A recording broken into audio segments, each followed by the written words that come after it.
Como cada 28 de enero, hoy se celebra el Día Internacional de la Protección de Datos, una fecha que busca aumentar el conocimiento de los usuarios sobre la protección de datos y principalmente destinada a concientizar e informar sobre los derechos y obligaciones como usuarios en Internet. Ante un año atípico como este, en el que el coronavirus ha cambiado nuestras vidas, las novedades en cuanto a la gestión de la normativa de protección de datos personales también nos han traído grandes novedades. Algunos de los aspectos que debemos tener en cuenta y que han cambiado en este último año relacionados con la pandemia. Esos cambios, esas modificaciones, las vamos a empezar a conocer de la mano de un abogado especialista en Derecho de Alta Tecnología, Alejandro Batista, quien nos visita gentilmente en esta tarde. Hola Alejandro, ¿cómo te va? Bienvenido. ¿Qué tal? Alejandro, buenas tardes, bienvenido.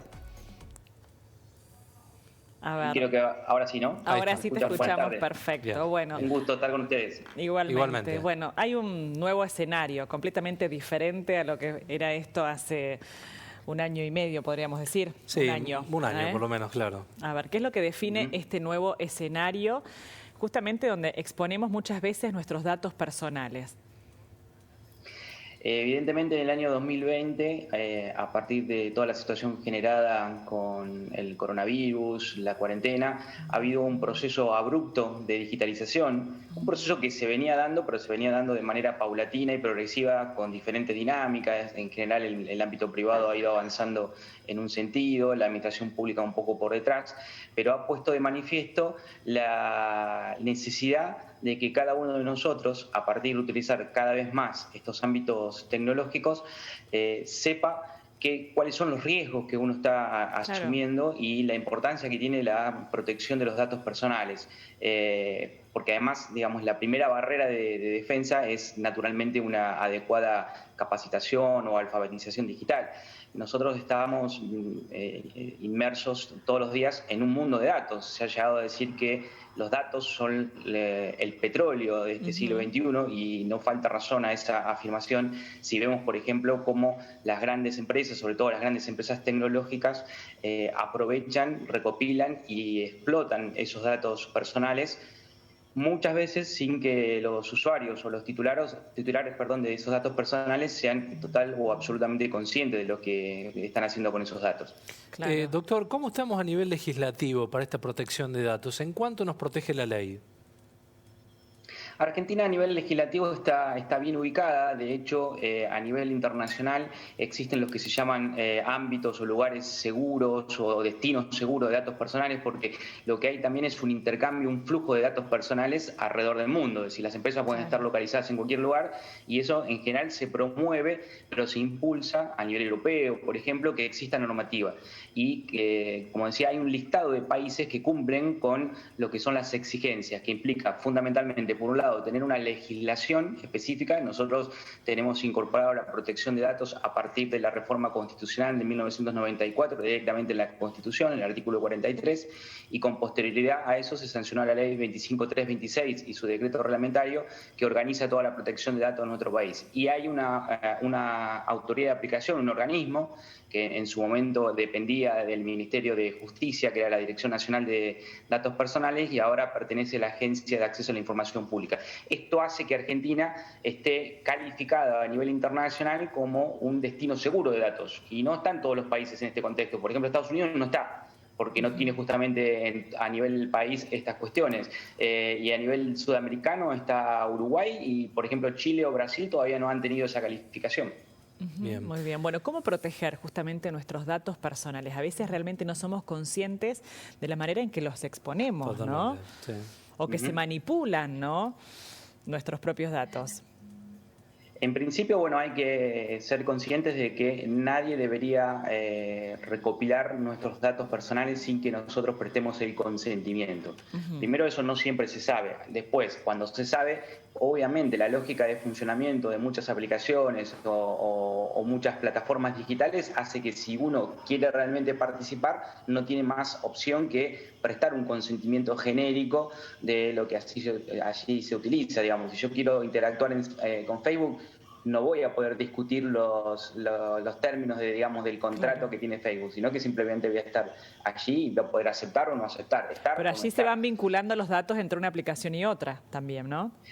Bueno, lo que ha pasado es que Facebook ha comprado otras empresas, entre ellas WhatsApp. Habrán visto que últimamente salió que iban a empezar a compartir datos personales y eso hizo que muchos usuarios estuvieran mucho más activos. Estuvo bueno porque se discutió bastante y hasta se plantearon alternativas de herramientas de mensajería instantánea que tienen otro tipo de política y que tienen otro tipo de protección de datos, incluso otras funcionalidades como puede ser Telegram.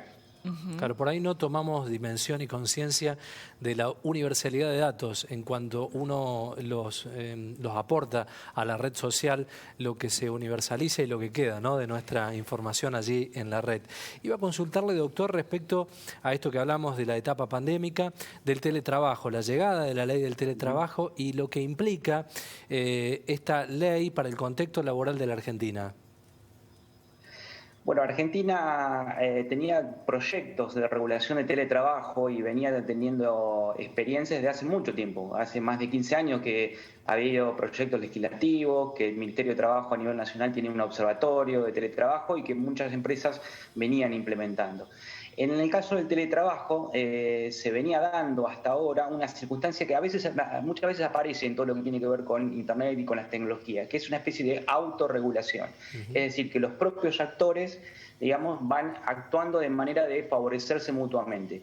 Y esto en el teletrabajo sucedía porque en realidad el nivel de litigiosidad por temas que tenían que ver con trabajo remoto es bajísimo, no había grandes problemas.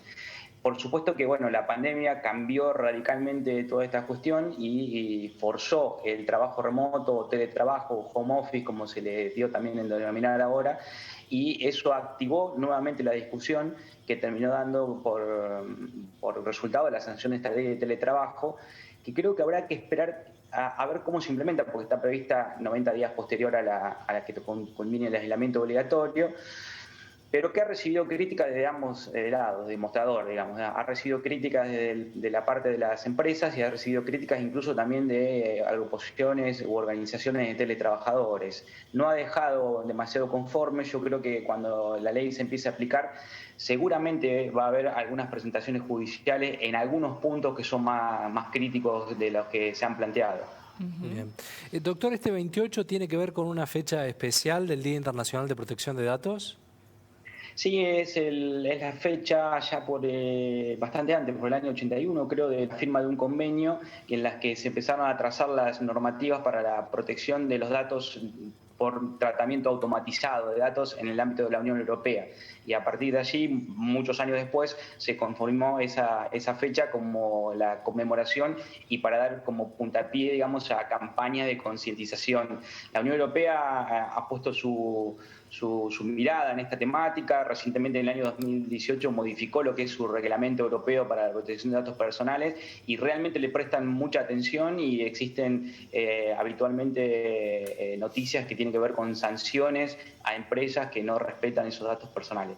En nuestro país ha tenido distintos momentos. En el año 2019, por ejemplo, yo venía siguiendo las sanciones de la Agencia Nacional de Acceso a la Información, vi también que se había dado un incremento bastante importante en cuanto a las sanciones que aplica la autoridad de aplicación.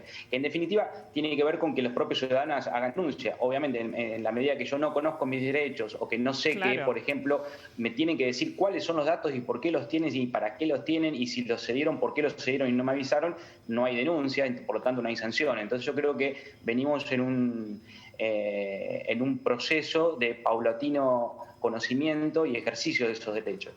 También es cierto que la pandemia ¿Cómo denunciar, puso doctor? Entre paréntesis esto, porque todos tuvimos que acomodarnos. Por ejemplo, recién hablábamos de teletrabajo. Entonces, una de las cosas que es positiva de la ley de teletrabajo que regula la cuestión de las herramientas de trabajo y la conectividad que cada uno de nosotros trabajando de su casa tuvo que poner en su propio bolsillo.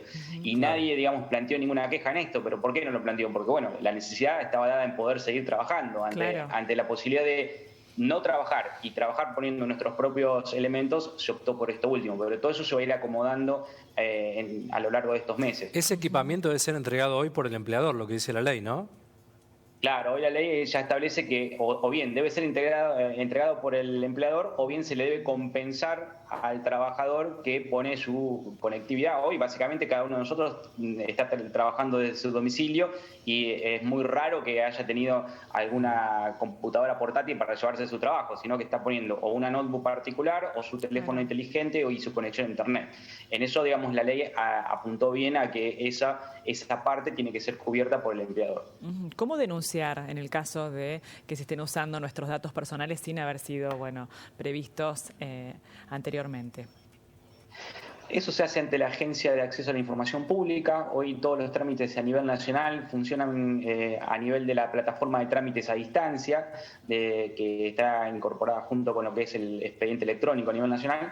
Es bastante sencillo porque simplemente lo que tengo que poner en conocimiento de una manera muy sencilla, describiendo qué es lo que sucedió y preguntando, por ejemplo, si la empresa o la organización que yo creo que tiene mis datos personales y que no me está dando acceso está registrada en la agencia, porque tienen que estar registradas. Entonces ahí puede pasar dos cosas, o bien que no esté registrada, lo cual ya es un incumplimiento de la normativa y puede dar origen a una sanción, o que estando registrada no me están dando respuesta a lo que yo estoy solicitando, que puede ser saber qué datos tengo, pedir que los modifiquen o pedir que los borren en el caso que corresponda. Y si eso no se hace, hay sanciones pecuniarias y hay sanciones que se van incrementando a partir de los distintos incumplimientos que se puedan detectar. Etapa pandémica, y pienso también en la cantidad de tiempo, ¿no?, que hemos tenido para hacer distintas actividades en redes. ¿Qué recomendación se le podría dar a aquellas personas que dan los datos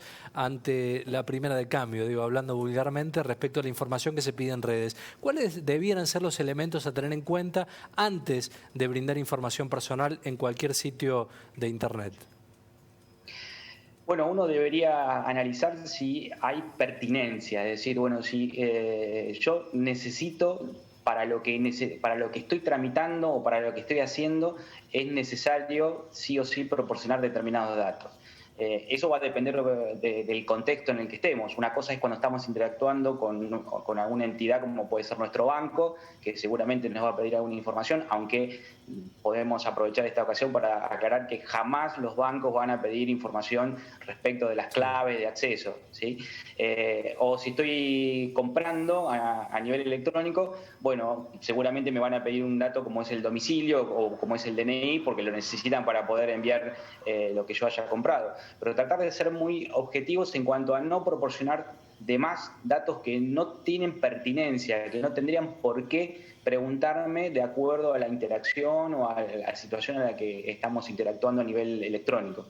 Bien. Muy bien, estar atentos. Sí, totalmente. No, pensaba en esto, y a doctor. conocer nuestros derechos también, básicamente. Y desde lo legal, me parece que, más allá de los tiempos legales en aplicación de la ley estricta y dura, se está respondiendo mucho más rápido que hace un par de años. Hay más protección legal respecto a la cobertura de estos datos que nosotros aportamos en redes. Sí, porque además justamente desde la propia cláusula constitucional está prevista dentro de las distintas herramientas o vías que existen a nivel de justicia como una medida rápida, es decir, está prevista como un amparo. Así como para determinadas circunstancias uno puede presentar un amparo, que es una de las medidas más rápidas de resolverse a nivel judicial, está prevista lo que se llama el habeas data, que es justamente un amparo en materia de protección de datos personales. Bueno, muy bien. Muy interesante, muy claro, doctor. Muchísimas gracias por el tiempo que nos ha brindado. Un gusto, Buenas tardes. Hasta pronto. Buenas tardes.